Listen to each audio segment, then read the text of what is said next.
Buena tarde a todos los que nos están viendo. Nosotros somos el equipo del Laboratorio y Taller de Proyectos de octavo semestre de Ingeniería Química, asesorados por el profesor Francisco Vidal Caballero Domínguez.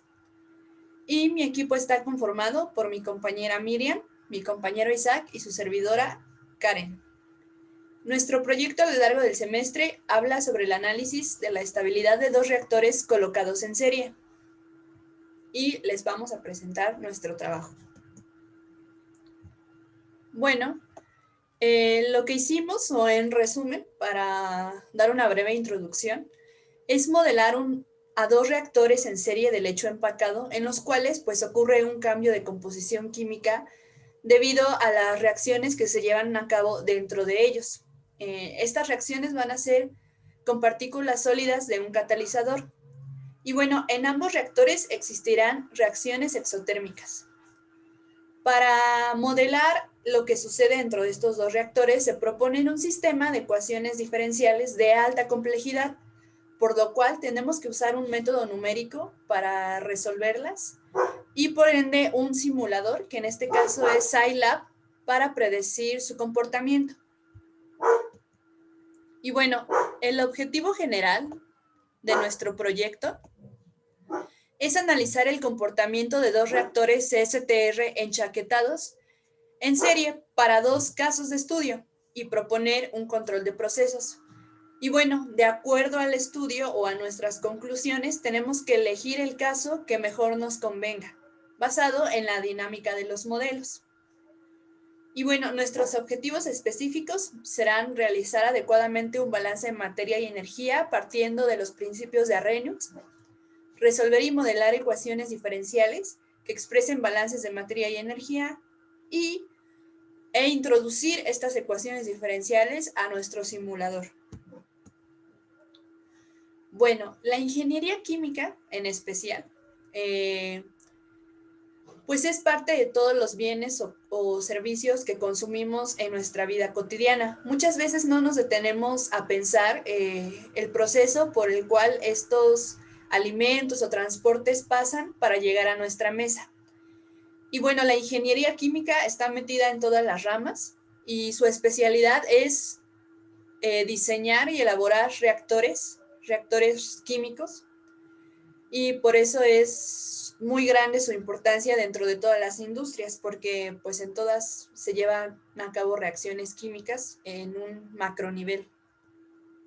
Y bueno, aquí les voy a explicar lo que es un reactor CSTR. Un reactor es un recipiente de tanque agitado que tiene una entrada y una salida, y debido a la eficiencia de esa agitación, es que hay una homogeneidad en todas las partes del reactor. Y el reactor en específico, CSTR, trabaja en estado estacionario, por lo que sus propiedades no varían con el tiempo y la velocidad de reacción se considera igual en todas las zonas del tanque. Y bueno, en este caso de estudio que se propone en los reactores en serie, funcionan de esta manera. Ambos reactores están conectados, solo que la salida del primer reactor va a ser la entrada del segundo reactor, el cual va a contener, o sea, esa corriente va a contener pues todas las propiedades físico-químicas que se realicen en la primera reacción. Y asimismo, la salida del segundo reactor va a contener lo del primer reactor como lo del segundo reactor. Así como lo vemos en el diagrama de la parte izquierda, es como funcionan las flechitas de las corrientes de los reactores en serie. A continuación, mi compañero Isaac les va a explicar el balance de materia para el primer caso de estudio.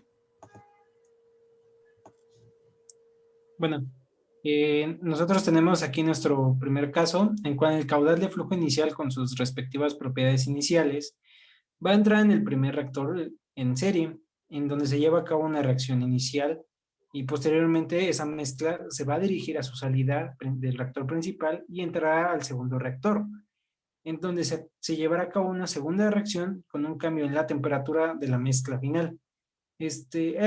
Ambos reactores están enchaquetados para evitar una mayor transferencia de calor y poder mantener la temperatura controlada dentro del reactor.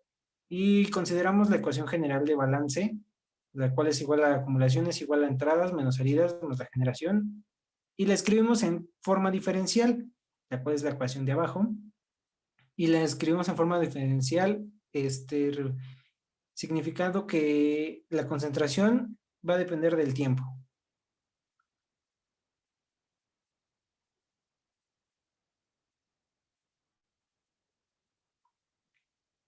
Bueno, podemos ver aquí el balance general también para el balance de energía del reactor y el balance de la energía en la chaqueta del reactor. En la figura 4 podemos ver representado el caso 1 y así como sus flujos de entrada. Y vamos a escribir las ecuaciones de balance, tanto de energía, de la chaqueta y de masa, en función del reactor 1, en el cual se representan en las ecuaciones de abajo del lado derecho. La tabla 1 nos presenta las propiedades que nosotros podemos cambiar y las cuales vamos a sustituir en las ecuaciones para obtener únicamente las ecuaciones diferenciales en función de la temperatura, la concentración y la temperatura de la chaqueta.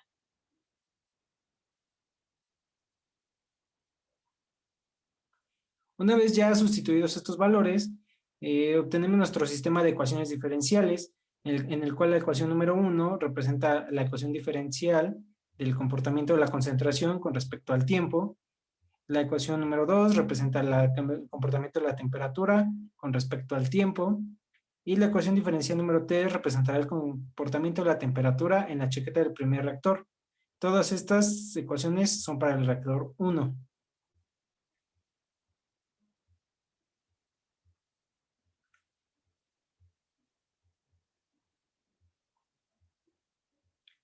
Para el reactor 2 vamos a sustituir de igual manera los valores, pero ahora vamos a tener en cuenta que la concentración, la temperatura del reactor y la temperatura de la chaqueta van a depender de los valores que obtengamos del reactor 1.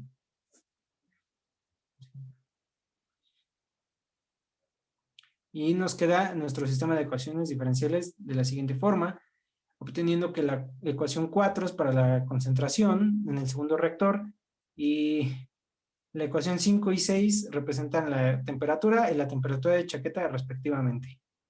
En todas ellas en función del tiempo para el reactor 2. Y bueno, como podemos ver, el sistema de ecuaciones diferenciales consta de 6 ecuaciones. Entonces es muy difícil realizar todos estos cálculos y por lo tanto utilizaremos el simulador Scilab, en el cual utilizaremos también el método de Euler para resolver este sistema y obtener los valores aproximados de las concentraciones de la mezcla y sus temperaturas. En esa ilustración podemos ver el código programado con todos los datos que requiere el método de Euler. Entonces nos arroja, al realizarse el cálculo, nos arroja las siguientes gráficas en el cual podemos obtener la primera, que es el comportamiento de la concentración a través del tiempo, ¿no? En un lapso de 20 horas. La línea azul representa al reactor 1 y la línea verde representa al reactor 2, en el cual se ve que en ambas hay un cambio considerable de concentración. Como podemos ver en la siguiente gráfica, obtenemos el comportamiento de la temperatura y las temperaturas de chaquetas de los reactores a través del tiempo. La chaqueta del reactor 1 y su temperatura del reactor 1 están representadas por la línea azul y verde, y las del reactor 2 están representadas por las líneas rojas y la línea azul cielo. Podemos ver que en estas gráficas hay un aumento de temperatura, el cual permanece casi constante. Ahora le cedo la palabra a mi compañera Miriam, que le explicará el caso 2. Bueno, realizamos un caso 2 en donde el caudal del segundo reactor va a estar conectado en serie al reactor 1, ingresando este primero y mostrando así un caso inverso del caso 1, como se muestra en la figura 5. Como consideración vamos a tener que los flujos de las chaquetas no son independientes como en el caso anterior, o sea, el caso 1. El flujo de la temperatura de la chaqueta del segundo reactor irá al primer reactor. Bueno, realizamos nuestros balances de energía como balances generales y el balance de energía de la chaqueta del reactor 2 y el balance de energía de la chaqueta del reactor 1. Una vez obtenidos estas ecuaciones de balance de las chaquetas, vamos a proceder a sustituir las variables que ya mostramos en la tabla 1 para así tener una resolución de este sistema de ecuaciones diferenciales. Vamos a tener aquí nuestros sistemas de ecuaciones del reactor 1, donde vamos a tener como primera ecuación a la diferencial de la concentración respecto al tiempo, como segunda ecuación, como la diferencial de la temperatura del reactor 1 respecto al tiempo y la diferencial de la temperatura de la chaqueta 1 respecto al tiempo. Lo mismo va a ser para el reactor 2, donde vamos a tener la diferencial de la concentración del reactor 2 respecto al tiempo, la diferencial de la temperatura respecto al tiempo y la diferencial de la temperatura de la chaqueta 2 respecto al tiempo. Bueno, como estas ecuaciones siguen siendo complejas, vamos a seguir utilizando el método de Euler en nuestro programador, que va a ser Scilab. Así obtenemos este código donde vamos a tener un tamaño de paso de 0.001, el cual nos va a arrojar estas gráficas. Esta gráfica 3, la cual nos está mostrando la concentración respecto al tiempo. La línea azul va a representar al reactor 1 y la línea verde va a representar al reactor 2. Aquí vamos a observar un comportamiento de la concentración, la cual va a ir disminuyendo. Ambas concentraciones de ambos reactores van a ir disminuyendo. Va a llegar un tiempo en el que la concentración se va a mantener constante.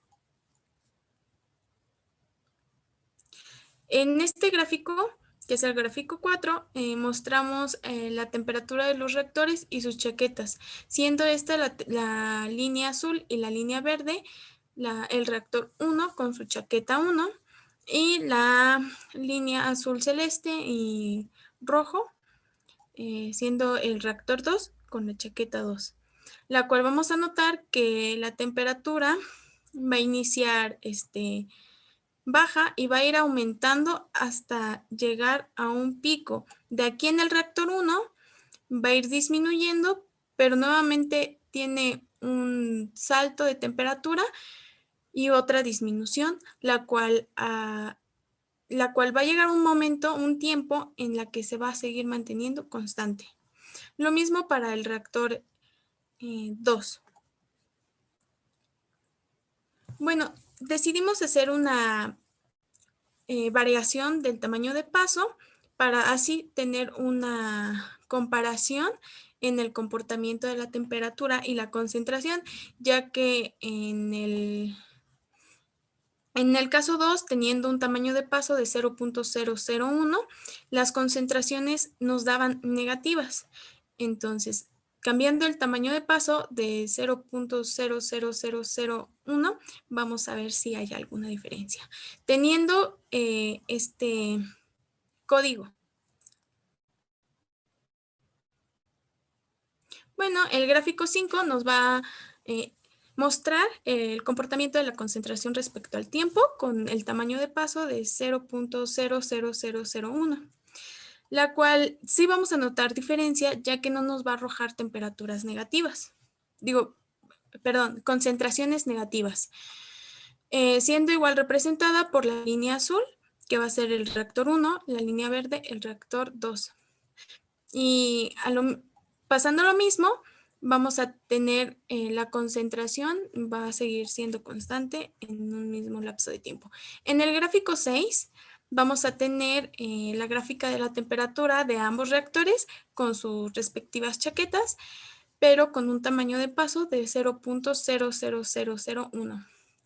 Aquí podemos notar lo mismo que con un tamaño de paso de 0.001, ya que igual la temperatura inicia baja en 530, aumenta y tenemos igual un aumento de temperatura, tenemos un pico y luego vuelve a descender nuestra temperatura en el reactor 1, teniendo esta constante. Igual, lo mismo para el reactor 2. La diferencia que notamos en el caso 1 y en el caso 2 es que en el caso 1, la temperatura de la chaqueta y el reactor del reactor 2 es mayor a la temperatura del reactor y la chaqueta 1. Lo que es inverso aquí, la temperatura del reactor 1 y la chaqueta es mayor a la del reactor 2.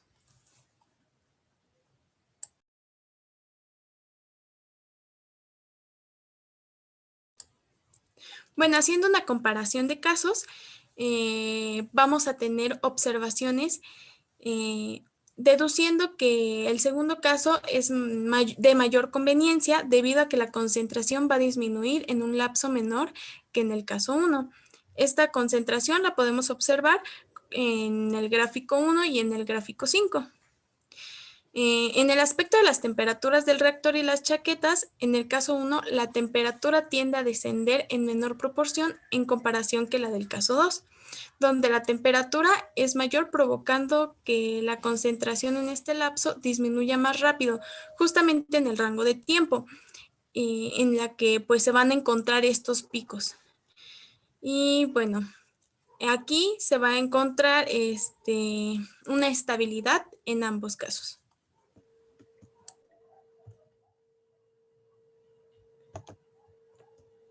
Bueno, como conclusiones o a los resultados que llegamos en nuestro proyecto a lo largo del semestre, bueno, es que al comparar ambos casos de estudio, se deduce que a temperaturas más altas la concentración puede disminuir en menor tiempo.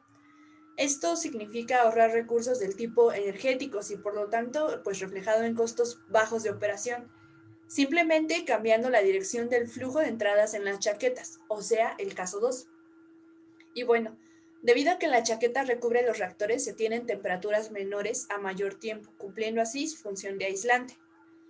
Si nos damos cuenta, obtuvimos una mejoría de una gran diferencia en las concentraciones, en la caída de concentraciones cuando disminuimos el tiempo de residencia. E igual al aumentar el área de transferencia de calor, disminuyendo el pico de caída de las concentraciones, que fue lo que nuestros compañeros nos explicaron en las gráficas. Y bueno, el uso de un software facilita el estudio de un caso como este, pues se puede predecir el comportamiento de reactores que antepone situaciones de riesgo, de pérdidas económicas y cambios físico-químicos. De esta manera podemos tener un mejor control de operación en los reactores para que no se proyecten y para tener mejores conversiones. Y finalmente, pues estas fueron nuestras referencias y nuestra bibliografía de la cual nos basamos para concluir nuestro proyecto. Y bueno, pues eso sería todo de mi parte y de mi equipo, pues queremos agradecerles su atención y también al profesor por asesorarnos y llevarnos de la mano en todo este semestre. Por su atención, muchas gracias.